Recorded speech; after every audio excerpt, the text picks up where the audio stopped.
ପ୍ରଥମ ଅଧ୍ୟାୟ ସୈନ୍ୟ ଦର୍ଶନ ଓ ବିଷାଦ ଯୋଗ। ଧୃତରାଷ୍ଟ୍ର ଉବାଚ ଧର୍ମକ୍ଷେତ୍ରଏ କୁରୁକ୍ଷେତ୍ରେ ସମବେତ ଯୁଦ୍ଧ ନିମନ୍ତେ କୁହ ସଞ୍ଜୟ କି କରନ୍ତି ମୋ ପୁତ୍ରେ ଆଉ ପାଣ୍ଡୁପୁତ୍ରେ। ସଞ୍ଜୟ ଉବାଚ ପାଣ୍ଡବଙ୍କର ସୈନ୍ୟ ସଜା ଦେଖିଣ ଦୁର୍ଯ୍ୟୋଧନ ରାଜା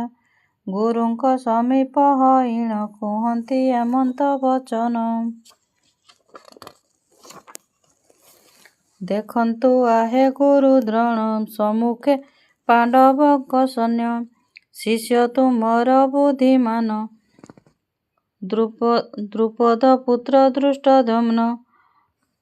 ସଜାଇ ସେନାନୀ ସମୂହ ଗଢ଼ିଛି ଦେଖ ଚକ୍ରବ୍ୟୂହ। ଭୀମ ଅର୍ଜୁନ ସମବୀର ସମସ୍ତେ ମହାଧନୁର୍ଦ୍ଧର ଦ୍ରୁପଦ ବିରାଟ ରାଜନ ମହାପ୍ରତାପୀ ଯୁଯୁଧାନ ପୁରୁଜିତ ଅକୁନ୍ତି ଭଜ ଦୃଷ୍ଟକେତୁ ଓ କାଶୀରାଜ ନରପୁଙ୍ଗବ ଶୈବ ଆଦି ଚେକିତାନ ଯେ ବୀର ରାଜି ଯୁଧାମନ୍ୟୁ ସମ ବିକ୍ରାନ୍ତ ଉତ୍ତମୌଜଜ ବୀଜବନ୍ତ ସଭଦ୍ର ଦ୍ରୌପଦୀ ନନ୍ଦନ ପ୍ରବଳ ମହାରଥୀ ଗଣ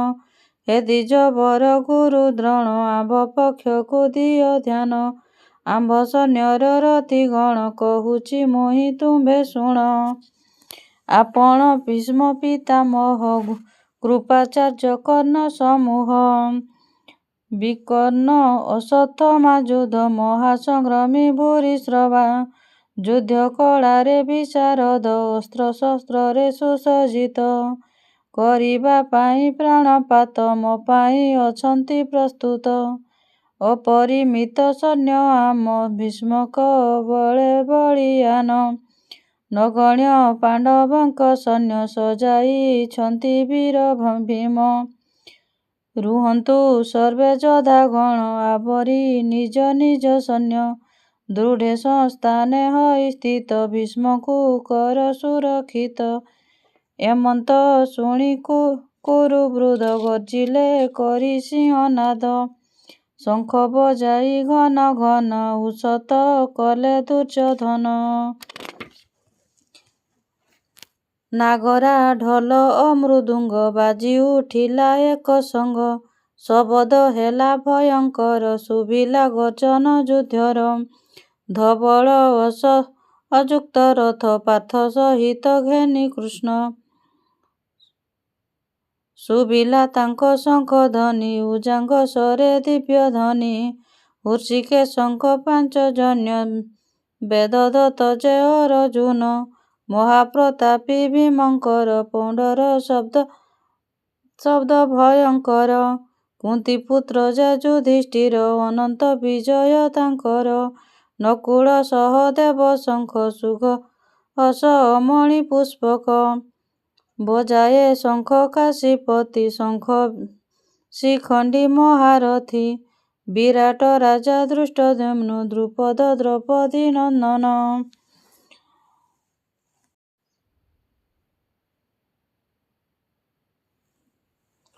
ସାତ୍ୟକୀ ତୁଲ ଅଭିଜିତ ଅଭିମନ୍ୟୁ ଯେ ଭଦ୍ରାସୁତ ବଜାଇ ନିଜ ନିଜ ଶଙ୍ଖ ଗଗନ କଲେ ପ୍ରକମ୍ପିତ ଭୟଙ୍କର ସେ ଶବ୍ଦମାନ କମ୍ପଇ ଗଗନ ପବନ ଶୁଣିଣ ରାଜା ଦୁର୍ଯ୍ୟୋଧନ ହୁଏ ତା ହୃଦୟ ବିଦୀର୍ଣ୍ଣ ଆରୋହୀ କପିଧ୍ୱଜ ରଥ ଦେଖି କୌରବ ସୈନ୍ୟ ପାର୍ଥ ଯୁଦ୍ଧ ଇଚ୍ଛାରେ ହୋଇ ମତ୍ତ ଶସ୍ତ୍ର ନିକ୍ଷେପେ ଉଜକିତ। ଅର୍ଜୁନ ଉବାଚ ଏମନ୍ତ ସମୟରେ ପାର୍ଥ କୁହନ୍ତି ହେ ପ୍ରଭୁ ଅଚ୍ୟୁତ ରଖ ହେ ମୋର ରଥ ବାରେ ଉଭୟ ସେନାନୀ ମଧ୍ୟରେ କରିବି ଥରେ ଆକଳନ ଯା ସାଥେ ଆମ ହେ ବରୁଣ ଦେଖିବି କେଉଁ ରାଜାଗଣ କରିବ ମଙ୍ଗଳ ଚିନ୍ତନ ଆବରି ଦୁଷ୍ଟ ଦୁର୍ଯ୍ୟୋଧନ ଯୁଦ୍ଧେ ଅଛନ୍ତି ଅବତୀର୍ଣ୍ଣ ସଞ୍ଜୟ ଉବାଚ ହେ ମହାରାଜା ଏଥୁ ଅନ୍ତେ ଅର୍ଜୁନ ମନ ରକ୍ଷା ଅର୍ଥେ ଶ୍ରୀକୃଷ୍ଣ ଦିବ୍ୟ ରଥ ନେଇ ରଖିଲେ ସେନା ମଧ୍ୟେ ଯାଇ କହିଲେ ତୁମ୍ଭେ ଦେଖ ପାର୍ଥ କୌରବ ବୀରଙ୍କୁ ଏକତ୍ର ଆଚାର୍ଯ୍ୟ ଦ୍ରୋଣ ପିତାମହ କର୍ଣ୍ଣ ପ୍ରଭୃତି ସମାରୋହ ଅର୍ଜୁନ ଦେଖିଲେ ନୟନେ ପିତୃତୁଲ୍ୟ ସେ ଗୁରୁଜନେ ମାତୁଳ ଭ୍ରାତା ପିତା ପୁତ୍ର ବନ୍ଧୁ ଶୁଭେଚ୍ଛ ଏକତ୍ରିତ ଅର୍ଜୁନ ଉବାଚ ସମ୍ମୁଖେ ଦେଖି ବନ୍ଧୁଗଣ ପିତୃବ୍ୟ ଗୁରୁ ଗୁରୁଜନ ଭାବେ କମ୍ପିତ ତନୁ ମନ କାତରେ କହିଲେ ଅର୍ଜୁନ ବନ୍ଧୁ ବାନ୍ଧବ ସର୍ବେ ମୋର ଯୁଦ୍ଧ କରିବି କା ସଙ୍ଗର କମ୍ପଇ ଦେହ ସୁଖେ ମନ ଟାଙ୍କୁରି ଉଠେ ଗାତ୍ର ଲୋମ ଶିଥିଳ ହୁଏ ଅବୟବ ହାତରେ ଅସ୍ଥିର ଗାଣ୍ଡିବ କମ୍ପଇ ସକଳ ଶରୀର ରହି ନ ପାରେ ହୋଇ ସ୍ଥିର ଲକ୍ଷଣ ଲାଗେ ବିପରୀତ ଦିଶଇ ଅଶୁଭ ସଂକେତ ବିନାଶୀ ବନ୍ଧୁ ସଖା ଜନେ କି ଯଶ ଅର୍ଜିବି ଜୀବନେ କି ଲାଭ ସେ ରାଜ୍ୟ ପ୍ରାପ୍ତିରେ କି ସୁଖ ୟାଙ୍କ ବିନାଶରେ ନାହିଁ ମୋ ଜୟ ପ୍ରୟୋଜନ ବିନାଶୀ ଆତ୍ମୀୟ ସଜନ ସୁଖ ସମ୍ପଦ ରାଜ୍ୟ ଧନ ଯାହାଙ୍କ ପାଇଁ ଉପାର୍ଜନ ସକଳେ ଏଠି ଉପସ୍ଥିତ ପ୍ରାଣ ନାଶନେ ସମର୍ପିତ ଆଚାର୍ଯ୍ୟ ପିତା ପିତାମହ ପୁତ୍ର ପୌତ୍ରାଦି ସଖା ସହ ମାତୁଳ ଶାଳକ ଶ୍ୱଶୁର ଯେବେ ଇଛନ୍ତି ପ୍ରାଣ ମୋର ତଥାପି ହେ ମଧୁସୂଦନ ଯୁଦ୍ଧରେ ମୋର ନାହିଁ ମନ କି ହେବ ପୃଥିବୀ ବିଜୟ ତ୍ରୈଲୋକ୍ୟ ଜୟେ ନାହିଁ ମୋହ କୌରବ ନାଶନେ କି ସୁଖ ଲାଗିବ ଜ୍ଞାତି ହତ୍ୟା ପାପ କୁହ ମାଧବ କେଉଁ ମତେ ହୋଇବି ସୁଖୀ ଏ ଜଗତେ ନିଜର ଜ୍ଞାତି ସହୋଦରେ ବିନାଶୀ ଏକାଳ ଯୁଦ୍ଧରେ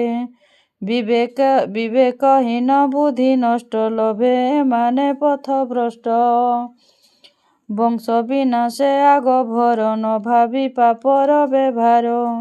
କୁହ ହେ ସଖା ଜନାର୍ଦ୍ଦନ ଜାଣନ୍ତେ ଏହା ଅପକର୍ମ କେମନ୍ତେ କରିବି ଏ ପାପ କୁଳ ବିନାଶୀ ମହାପାପ କୁଳ ବିନାଶେ ଧର୍ମ ନଷ୍ଟ ଧର୍ମ ବିହୁନେ କୁଳ ଭ୍ରଷ୍ଟ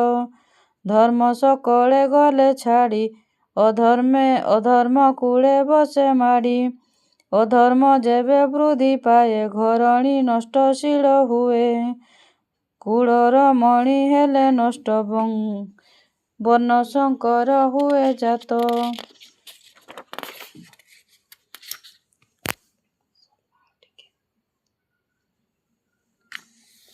ବର୍ଣ୍ଣ ଶଙ୍କର ହେଲେ ଜାତ କୁଳ କ୍ଷୟ ଯେ ସୁନିଶ୍ଚିତ କୁଳ ଓ କୁଳ ଘାତି ଜନେ ନାଶନେ ଉତ୍ସୁକ ଏମାନେ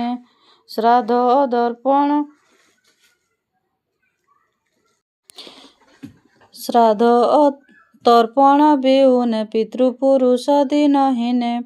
ସ୍ୱସ୍ଥାନୁ ନରକେ ପଡ଼ନ୍ତି ପିଣ୍ଡ ଗ୍ରହଣ ନ କରନ୍ତି ହେ ଜନାର୍ଦ୍ଦନ ସଖା ମୋର ଶୁଣିଛୁ ଆମେ ଏ ବ୍ୟବହାର କୁଳ ଧର୍ମର ବିନାଶରେ ନର ନରକେ ବାସ କରେ ଏ ବଡ଼ ଆଚମ୍ବିତ କଥା ରାଜ୍ୟ ଓ ସୁଖ ଭୋଗ ଚିନ୍ତା ସ୍ୱଜନ ନିଧନେ ତତ୍ପର ଜୀବନେ ହେବ ମୋର ବ୍ରତ ବରଂ ନିରସ୍ତ ଶୂନ୍ୟ ହସ୍ତ ନ କରି ଆଦୌ ପ୍ରତିହତ ଯଦି ବା ମୃତ୍ୟୁ ହୁଏ ମୋର ମଣି ବି ମୋହି ହିତ କର ସଞ୍ଜୟ ଉବାଚ ଏମନ୍ତ ଶୋକେ ବ୍ୟାକୁଳିତ ଭାବ ବିହଳେ ଦୁଃଖେ ପାର୍ଥ ହୋଇ ବିଷାଦଗ୍ରସ୍ତ ଚିତ୍ତ ବସିଲେ ଧନୁ ଛାଡ଼ି ରଥ। ଇତି ପ୍ରଥମ ଅଧ୍ୟାୟ ଶୂନ୍ୟ ଦର୍ଶନ ବିଷାଦ ଯୋଗ। ଏ ପାଠଟି ଗୀତାଟି ମୁଁ ପାଠ କରିଛି। ବନ୍ଧୁମାନେ ଦେଖିବେ କେମିତି ଶୁଣିକି କହିବେ କେମିତି ଲାଗିଲା। ଧନ୍ୟବାଦ।